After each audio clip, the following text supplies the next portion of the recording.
morning and welcome, ladies and gentlemen, to this very special program today on the 4th day of May 2023.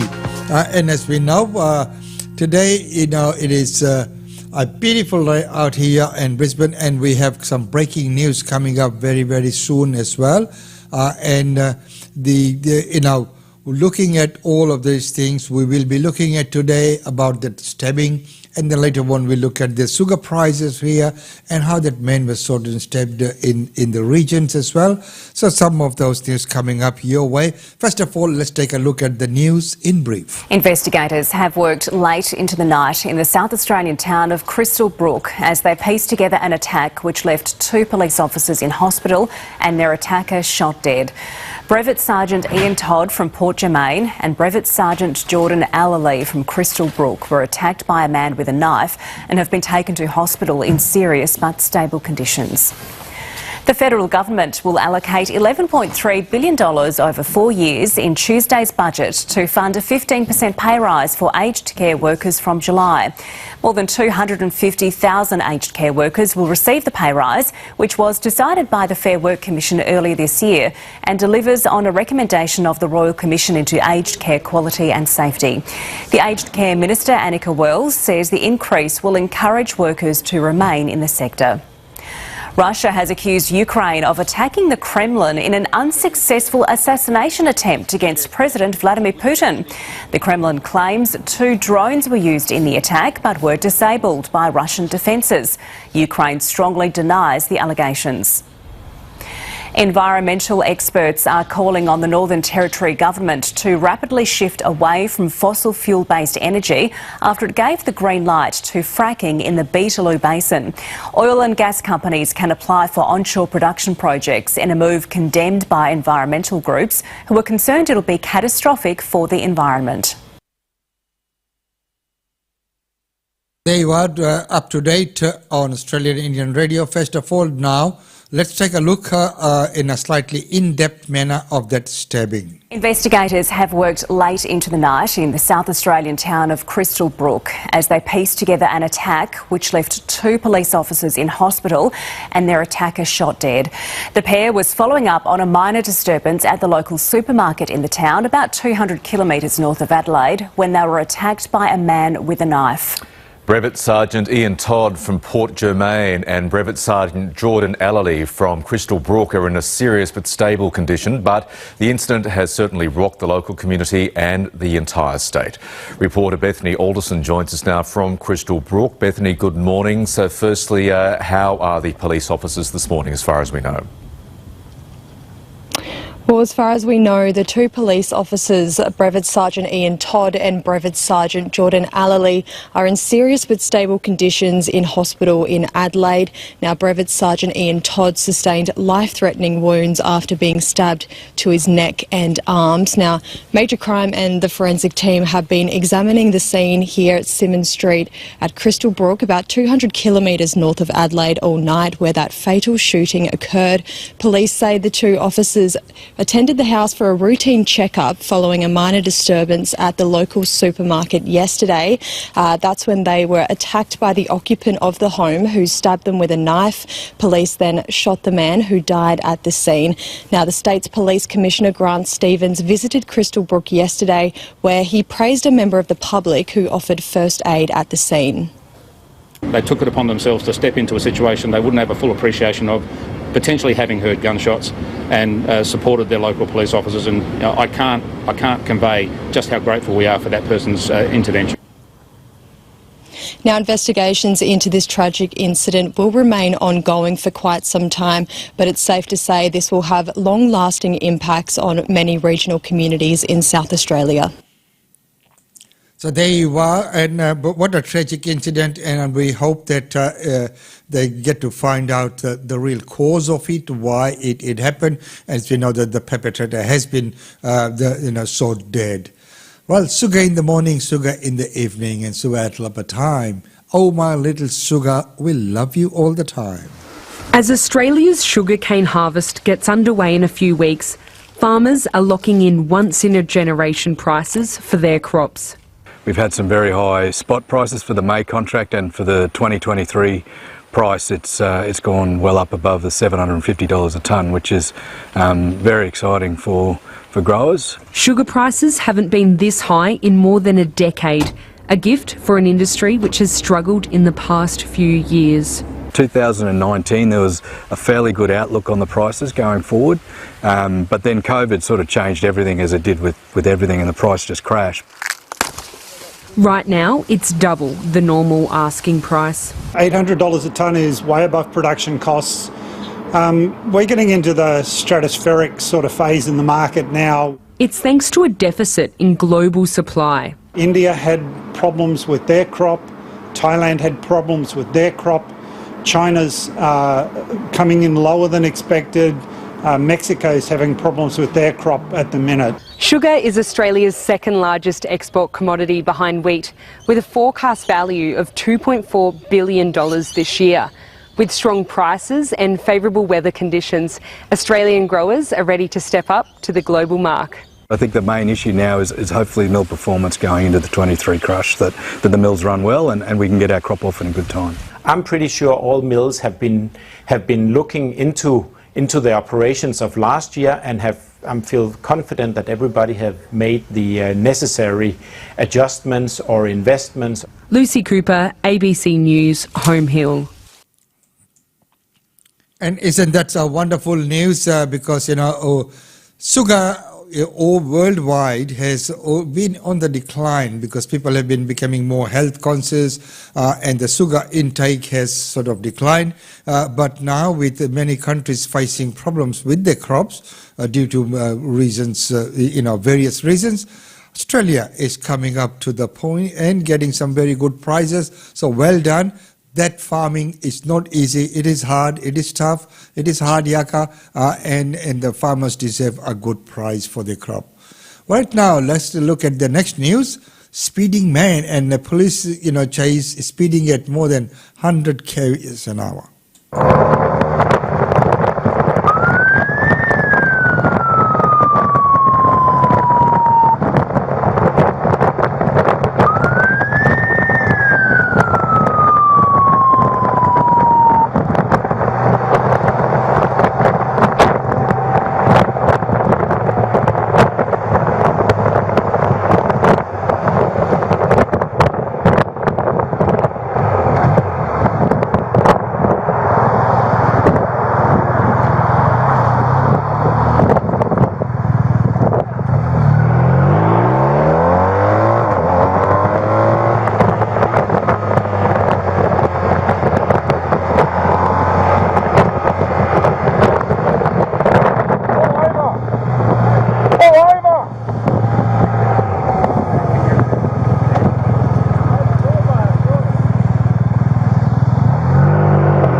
I jumped on the line, man. I jumped on the line.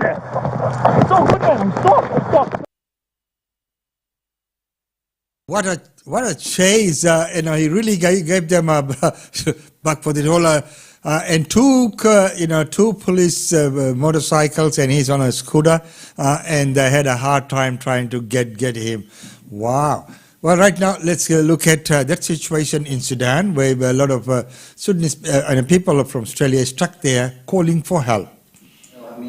Afaf Sanada was visiting her son and daughter-in-law Sarah and meant to return home on a flight to Sudan today. Unfortunately, my booking is cancelled and there is no way to go back. Her family is desperate for the federal government to clarify what support is available. What I don't want for them is to be stuck in limbo, not knowing what's going to happen to them. Since the deadly conflict broke out in Sudan last month, airports have been bombed and those visiting Australia on tourist visas can't return home. The federal government says people here can apply to extend temporary visas or apply to waive the no further stay condition. There may be bars and other legal complications that prevent people from accessing that easily. Sudanese nationals currently here in Australia can apply for permanent protection visas, but the wait times are up to 5 years. Nationals from Ukraine and Afghanistan were previously afforded special visa conditions, including faster visa processing times and the offer of new visa options. It's up to the government to decide its priorities in terms of specific allocations for specific crises. We need to see consistent, effective responses from government, no matter where a person is coming from. We want everyone who's stranded here to have the chance to not just take from this country, but also contribute to its welfare. Being able to work is being able to give back. It's being able to build a community. It's being able to pay taxes. Those longing to return home fear the conflict could drag on for months, but are hoping the government will better understand their plight. This is a human crisis, and every human being deserves the right to a decent life. A call for support in an uncertain future. Razan Maloney, ABC News. Hopefully, there is some clarifications being made on those conditions, and everyone deserves a fair go on that. Well, ladies and gentlemen, right now it's time to look at some of our functions and events taking place.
So there were, ladies and gentlemen, were up to date on Australian Indian Radio. And hey, it's been wonderful having your company here today on this fourth day. And it's 17 degrees and sunny right now and getting up to about 19 degrees later in the day. A beautiful part of the year when it's not too cold or not. Well, it depends upon your personal preferences and likings as well. Some people like it cold, some people like it hot. But that's the way it is at the moment, 17 degrees and sunny. A little bit of a haze around where we are, right in the Meriton Towers overlooking Howard Street Wharf. So ladies and gentlemen, right now it's time to say goodbye until tomorrow. It's been wonderful having your company as usual. We'll see you back tomorrow.